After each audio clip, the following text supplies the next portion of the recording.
They thought locking me out of my own land would break me. What they didn't know? That gate was never for keeping me in. It was for keeping people like them out. What would you do if someone tried to lock you out of your own home? How do you fight back when the system thinks it owns your land? Sarah Kent didn't ask for much anymore, not since the day the Army folded her late husband's flag into a perfect triangle and placed it in her hands. She'd served, too, as a military K-9 handler, deployed twice, but it was Alan who never made it home.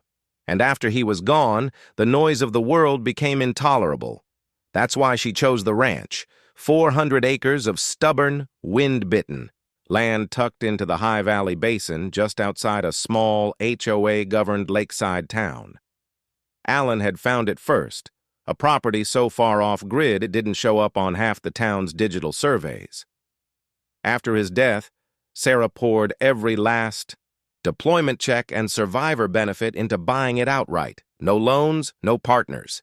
Just her dogs, and the land. The house was nothing fancy. Single-story, weathered cedar, tin roof, wraparound porch. But it was hers, and it stood in the exact spot where Alan had wanted to build there forever.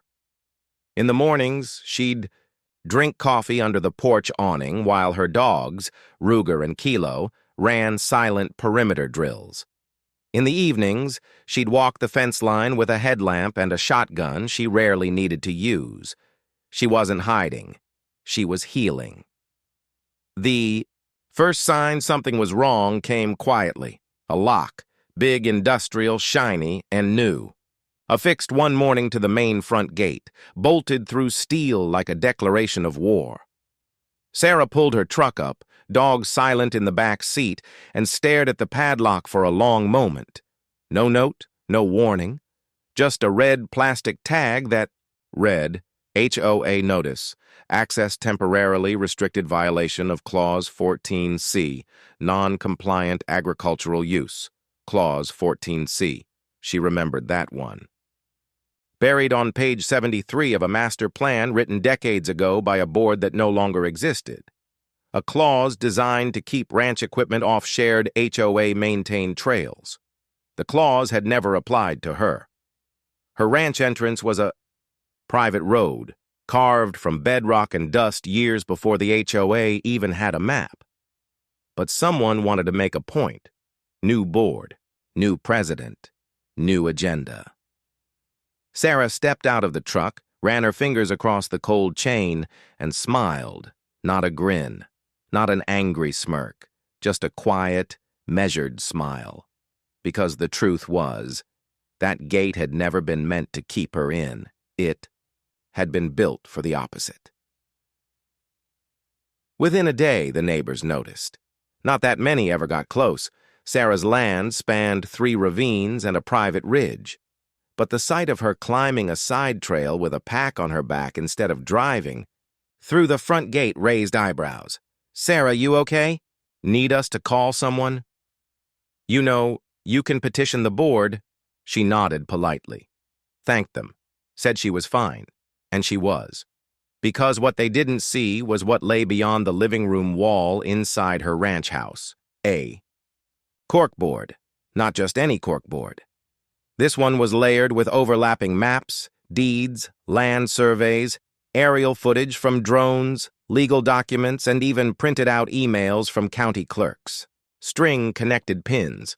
Sections were highlighted in red, some in blue, and one corner was labeled simply, "If they push first."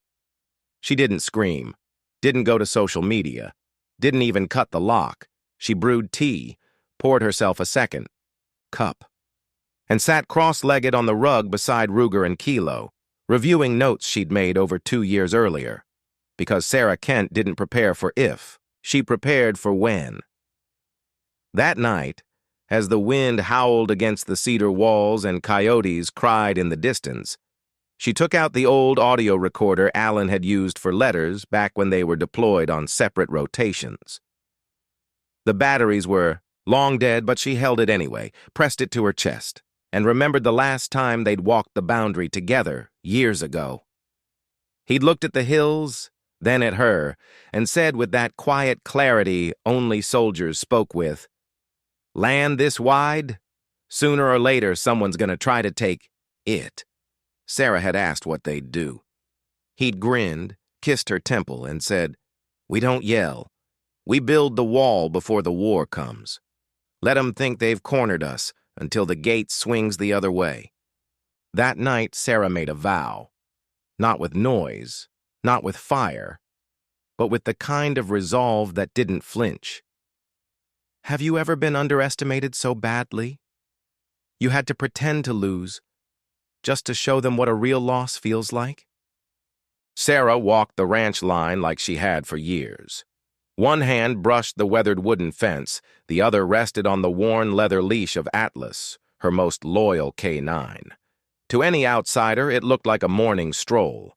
But for Sarah, every step was calibration. Each fence post had been measured. Every hinge, every gate screw, every bush concealing a camera, intentional. These weren't just fences. They were perimeter markers in a long game of chess.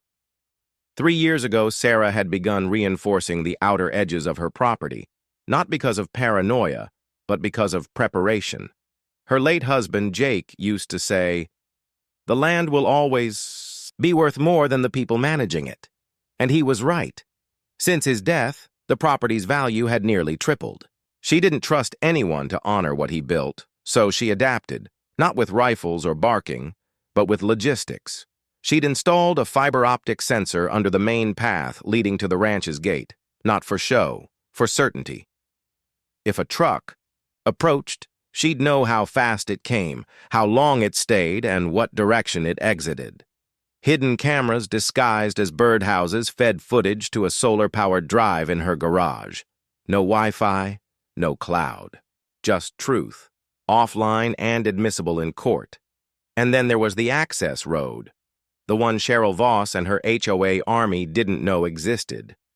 It had taken a year of paperwork and $2,400 in filings, but Sarah had secured a second easement, one legally separate from the HOA-controlled front road. It connected to a utility corridor used by county inspectors, which she gained rights to use for emergency access. The clause was vague on purpose. Her late husband's old friend, a county engineer, helped draft the language. Another quiet favor for a quiet widow. Sarah and Jake stood at the south fence, watching clouds roll over the hills. He was thinner then, already sick, but his voice still carried steel. "You gotta think 5 years ahead, babe, not 5 minutes. Land this." Wide? "Sooner or later, someone's gonna try and take it, not with bulldozers, with documents, with smiling liars." "So what do we do?" she asked. He pointed to the map. "You dig your lines before they draw theirs, and you make sure they bleed, on paper before they even know what they've done." She never forgot that. The HOA didn't know she already anticipated a lockout. They didn't know that behind the stable barn, under a false hay pile, was a switch that disabled the front gate's mechanism, rerouting power to a private trail lit by solar guides. And they certainly didn't know that the gate they'd proudly padlocked was never hers to begin with. It belonged to the HOA's easement, sure, but Sarah had, years earlier, shifted her property's legal entrance to the back trail through a boundary replat. Cheryl Voss, however, thought she was queen of the hill. The new HOA president wore control like perfume, choking, expensive, and loud. After Sarah's forced detour through the back trail, Cheryl became emboldened. At the next HOA meeting, she joked about Sarah. "It's sad, really," she told neighbors.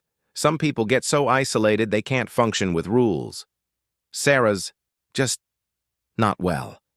You know how she is. All those dogs and no people. Probably thinks the land talks to her." They laughed.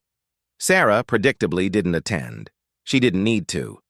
She had 3 separate neighbors quietly feeding her updates, people who loved her because she helped them fix fences, found their lost goats, or brought them medicine when their kids were sick. They weren't loyal to the HOA. They were loyal to her. And so, when the HOA began installing signs near her property, ones that read Shared Use Path, HOA Access Zone, and Designated Easement Turnaround, Sarah didn't confront them. She went to her office and opened a drawer labeled, "If They Ever Try It." Inside were documents, some filed, some pending, surveyor records, land plat revisions. A notarized letter from a retired circuit judge in El Paso County who owed Jake a favor from 1999.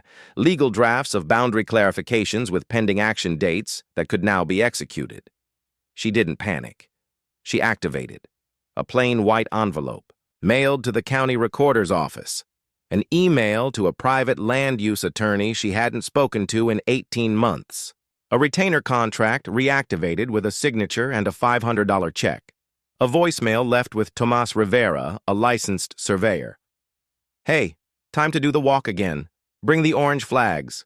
Quiet warfare, measured, strategic, and most importantly, provable." Sarah knew Cheryl wasn't acting alone. There was always a shadow vote. The HOA's vice president, a man named Greg Forson, who fancied himself a legal expert because he once filed a small claims case over a tree dispute. He now paraded around claiming Sarah had forfeited her right to use the front access gate due to a land use violation involving excess canine presence. What he didn't realize was that Sarah's animals weren't classified as pets. They were licensed canine service animals, covered under a separate agricultural and protection clause from her time in the military. They weren't pets. They were defenders, just like her. She stared at a map spread across her old oak table, each inch marked with colors, flags, and timelines. Her finger traced a line down the eastern property edge where the HOA had placed one of their new signs. She whispered to herself, "Wrong place, Cheryl. 3 feet. That's all it takes." The sign was in violation, 3 feet over her boundary line. And that meant something more dangerous for the HOA than a mistake. It meant willful trespass. And she had footage. Camera flashback, a white pickup truck, HOA logo on the door. Stopping at the site, 2 men unloading the sign, laughing as they hammer it into the ground, time-stamped, documented. She smiled as she clipped the footage and saved it into a new folder. HOA Violations, Phase 1. Sarah didn't need them to stop. She needed them to keep going, to believe they were winning. That false confidence was the most delicious ingredient in a legal ambush. The next morning, she walked the back trail again. No urgency. She nodded at neighbors she passed. They waved. One of them, an elderly man named Jim who'd fought in Vietnam, leaned over his fence and said, "You okay, Miss Kent?" She smiled. "More than okay, Jim. Just letting the field ripen." He blinked, then grinned. "You always speak in code?" "Only when I've already got the answer." Meanwhile, Cheryl held a community rights meeting in the clubhouse. "We don't want isolationists. We want unity. That means access. That means visibility. We're modernizing this place, folks. The old ways of my land, my rules just don't apply anymore." A few neighbors clapped. Others looked uneasy. The truth? Not everyone liked Cheryl's tactics, but most were too scared, or too uninformed, to say anything. Sarah didn't care either way. She wasn't fighting for applause. She was fighting for peace. Because this land wasn't just her home. It was her memorial. She remembered kneeling there alone a year after he passed. "They're gonna come someday, Jake," she whispered. "You were right. But I promise. They'll regret every step." And now, it had begun. Her strategy wasn't just a reaction. It was a years-long slow burn. And Cheryl was walking straight into it. But even as the tension mounted, Sarah remained quiet.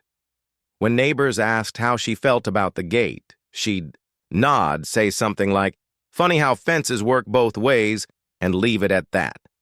She didn't rage. She remembered.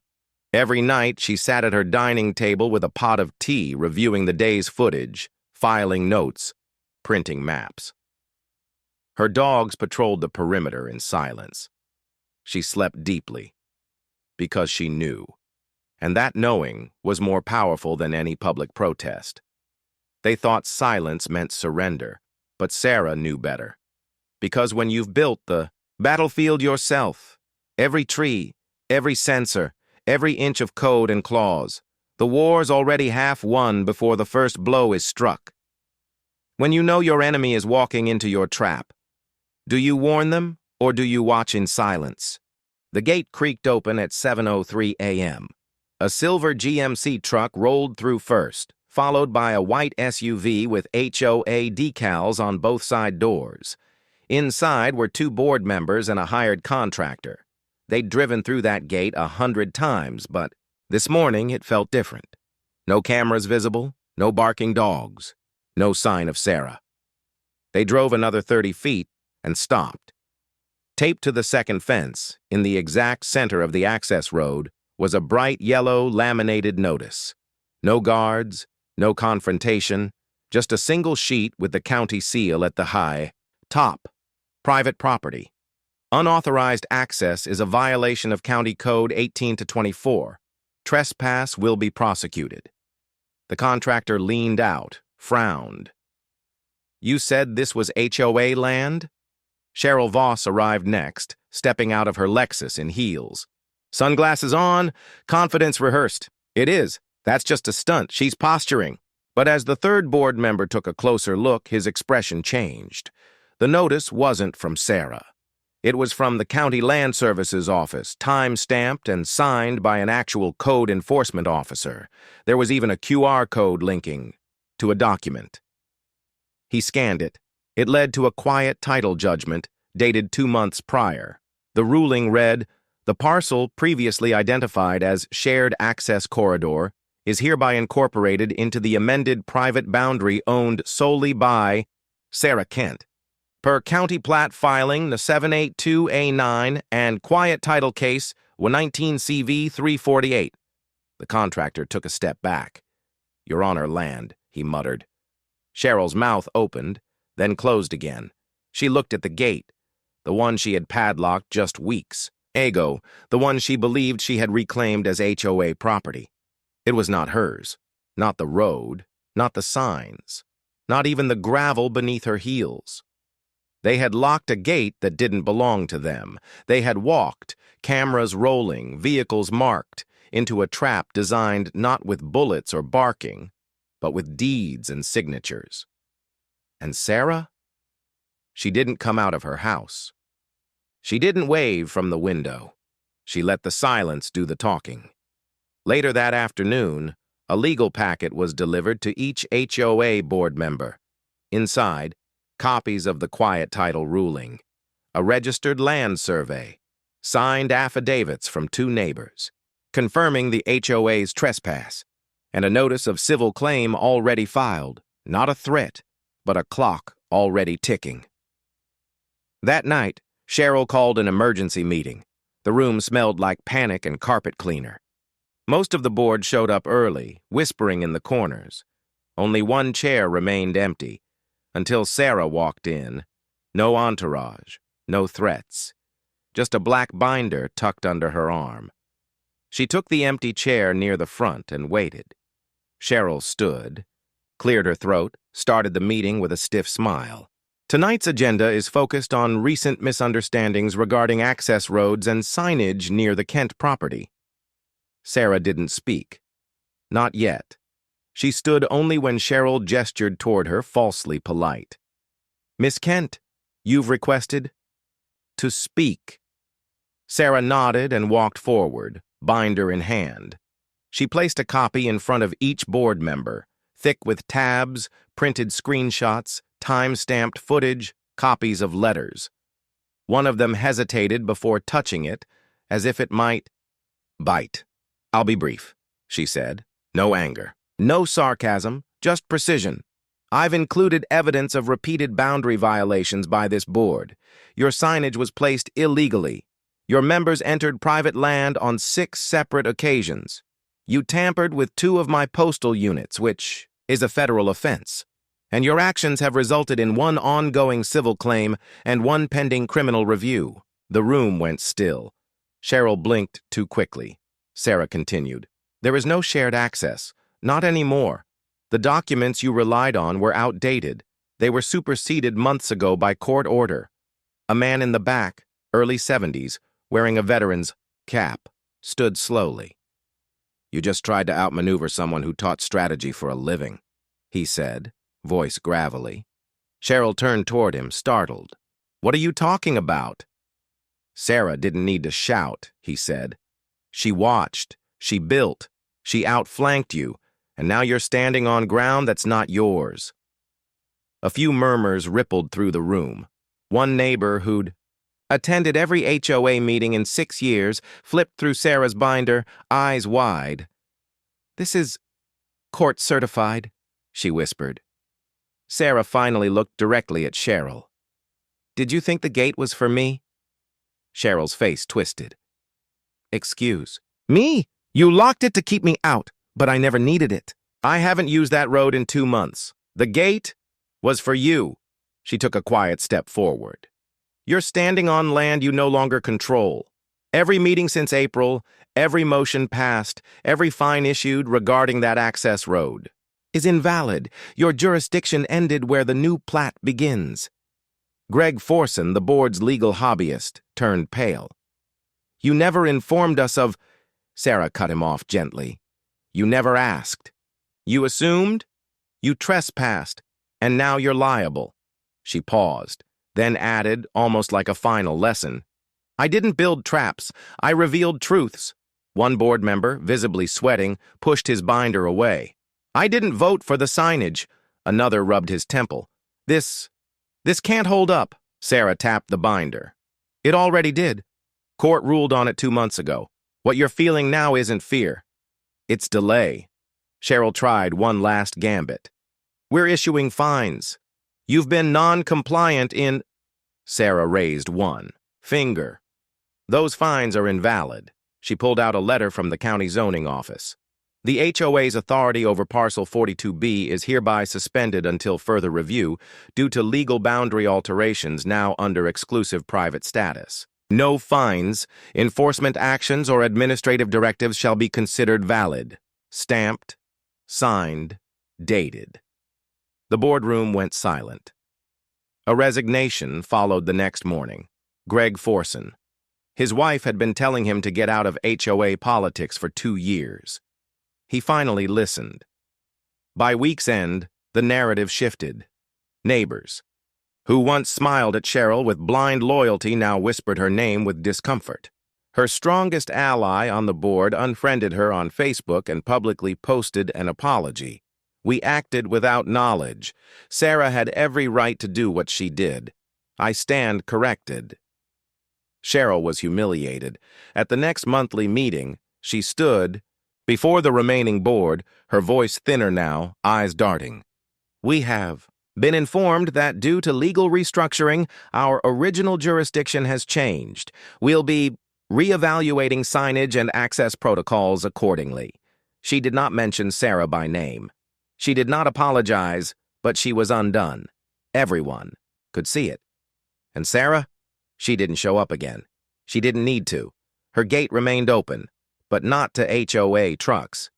Only the back trail, concealed by trees and known only to locals, saw any real use. Quiet, lawful, undisturbed, and the once proud. Signs that read HOA shared access were quietly removed overnight, like an embarrassed child trying to erase chalk off a sidewalk before the teacher noticed. One by one, the symbols of their control disappeared. Sarah watched from her porch, coffee in hand, Atlas resting beside her. She didn't celebrate. She just nodded to herself and whispered, Jake, that one was for you. When power is built on ignorance, it only takes one truth to bring it crashing down. Have you ever seen arrogance walk straight into its own trap? The HOA's lawsuit wasn't announced with headlines or sirens. It arrived as a process server walking up the HOA office steps with a thick envelope. Inside were 3 civil claims: trespass on private property, citing 7 documented incursions by board members after the quiet title change, misappropriation of funds, using HOA member dues to install signage on non-HOA land, unlawful fines and abuse of authority, over $6,000 in penalties issued against Sarah without jurisdiction. Each claim carried its own evidence packet: surveillance footage, timestamps, county records. The filings were surgical, deliberate, and devastating. The HOA's insurance carrier balked. Their coverage didn't apply to willful acts outside of designated jurisdiction, which meant Cheryl Voss and her board were personally liable, but it didn't stop there. Someone had anonymously forwarded emails between Cheryl and a local notary, and they didn't match the filed dates on 2 documents submitted by the HOA. The county registrar opened a quiet inquiry, then a louder one. Within weeks, Cheryl was under investigation for document tampering and forgery, both Class C felonies in the state. Her attorney issued a panicked statement denying knowledge, but the notary testified under oath. She asked me to backdate a notice so she could issue a fine before the property change went into effect. The walls closed in fast. Cheryl's Lexus disappeared from her driveway. Her husband left town. Her name was stripped from the HOA board directory. And the final blow came not in court, but through silence. At the next HOA election, no one voted for her. Not one ballot. Her legacy was humiliation. Meanwhile, on the far end of the subdivision, Sarah's porch light stayed steady. She wasn't gloating. She wasn't posting on social media or giving interviews, but neighbors began to stop by, slowly at first. A man from 2 streets over left a pie on her step with a handwritten card.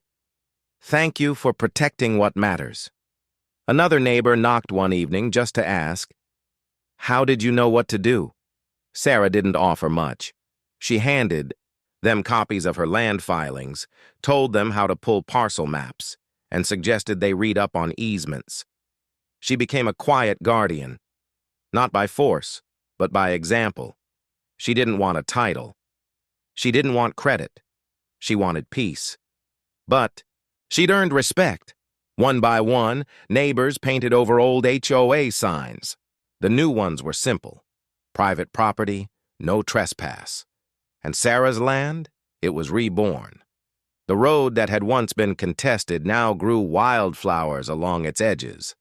Her mailbox, once tampered with, was now reinforced with a steel base and a solar light. The front gate no longer needed to be locked because no one tried to cross it. And those who did stopped when they saw the new sign. It was hand-carved from reclaimed oak, letters burned in with care and precision. Private land, no trespass, boundaries defended with law and honor, no threats, no bravado, just truth. Every evening, Sarah sat by that gate, a cup of black coffee in hand, Atlas resting at her feet. She listened to the wind, not for danger, but for silence. That silence had cost her the sleepless nights. The whispers behind her back, the public mockery, the quiet legal battles that no one applauded. But that turned the tide. She had taken her pain and turned it into strategy. She had taken their arrogance and fed it to a system they didn't respect enough to fear. And now the land was hers again, not just in court papers, but in spirit. Sometimes she'd glance at the distant hill where her husband's ashes were scattered. She'd lift her cup to it, quiet and steady. "You told me the best trap is the one. You never have to spring. You said, just make sure they walk into it themselves." She had, and they did. In a flashback, we see him teaching her in the early years, a younger Sarah crouching beside him near a fence post, listening as he points. "To the weak spots. Don't rely on barbed wire," he'd said. "Rely on confusion. Let them think they're in control, until they realize they never were." Then he smiled that crooked grin of his. And if you ever need to win a war without raising your voice, that's the real art. Back in the present, Sarah leans her chair back. Her dogs stretch, lazy and peaceful. The land hums. It's not quiet because no one's watching. It's quiet because they finally learned who not to cross. Not a warrior. Not a loud leader. Not someone seeking revenge, but a woman with nothing left to prove. A woman who defended the boundary line between fear and peace, with paperwork, patience, and a promise. To her husband, to herself, to the land. And so, the story closes not with a victory lap, but with a calm breath. Sarah turns her face toward the last golden light on the field, then reaches down to scratch Atlas behind the ears. He doesn't bark anymore when a car slows near the gate. He doesn't need to. They stop. They turn around. They understand now. This place is watched, not by cameras, not by guards, but by someone who sees the whole field before the game begins, and she's already 10 moves ahead. Some people win with rage, others win with silence and truth. Which one are you when it matters most? The story of Sarah Kent and her battle against the HOA didn't find its way onto any sensational news broadcasts or viral headlines. Instead, it quietly embedded itself into the fabric of the community, seeping through the cracks in the public consciousness like the morning mist over her ranch. Local media did pick it up, first in whispers and then in quiet admiration, but Sarah declined every interview. Her phone didn't ring with offers from talk shows or social media influencers trying to make a spectacle of her victory. She wasn't interested. What mattered to Sarah wasn't the public's praise. It was the privacy of the land. She'd fought for it, yes, but she'd also fought for its future. And now, it was hers in every sense. The county's legal team used her property as a case study in civil defense and legal land strategy, a quiet textbook on how rights and boundaries could be defended with nothing more than a sharp mind and the will to act. It was no longer just Sarah's personal battle. It was the foundation of a new understanding of land ownership, sovereignty, and the way power, when properly understood, could be wielded without arrogance or greed. Sarah's life, though, went on as quietly as ever. She didn't seek recognition. She didn't want a parade or even a thank you card from anyone who'd been involved in the struggle. Instead, she gave her time to those who needed it most, to the neighbors who'd once stood in fear of her victory, and to the ones who quietly nodded in solidarity as she walked through the dust of a courtroom battle, victorious. She began teaching a handful of neighbors about land rights, guiding them through the laws, showing them the importance of keeping accurate records, explaining how a well-timed motion or a properly filed document could save them years of stress or financial loss. Her teachings weren't lectures. They were hands-on, in-the-field lessons, passed down with the patience of someone who'd been forced to learn the hard way. On the weekends, Sarah opened her gates, not for the masses, but for a select group. Veterans, dealing with PTSD, men and women who had sacrificed parts of themselves in the service of others, but who now found themselves lost in the world without purpose. Sarah didn't try to fix them. She didn't preach. Instead, she shared the land with them. She invited them on quiet walks, giving them the space they needed to speak or remain silent, whichever they chose. The sound of boots on the dirt trail, the steady rhythm of hooves beneath them, the occasional bark of one of her dogs, these things became a kind of healing. Not because they were a cure, but because they offered a stillness that veterans in particular needed to find again. The land wasn't just a place of defense for her, it was a place of healing for others as well. And as Sarah walked alongside those she shared her land with, she couldn't help but reflect on what she had learned. It wasn't just about standing up against an enemy. It wasn't about getting revenge or taking what was rightfully hers. It was about understanding something deeper. It was about understanding that protection wasn't just a legal battle, it was an emotional and philosophical one. In a rare moment of reflection, she spoke aloud, almost to herself. You don't protect what you own. You protect what protects you. This land gave me peace when nothing else did. All I did was return the favor. Her words weren't meant to be a lesson for anyone. They were simply the truth she had come to know over the years of quiet reflection. The land wasn't just a thing. It was an anchor. It was the very thing that kept her grounded when the world seemed unsteady. The camera pulls back in the final cinematic scene, showing the expansive landscape that had become so much more than property. Dusk is falling. One of Sarah's dogs runs joyfully along the newly repainted fence line. She watches him for a moment, a faint smile on her lips.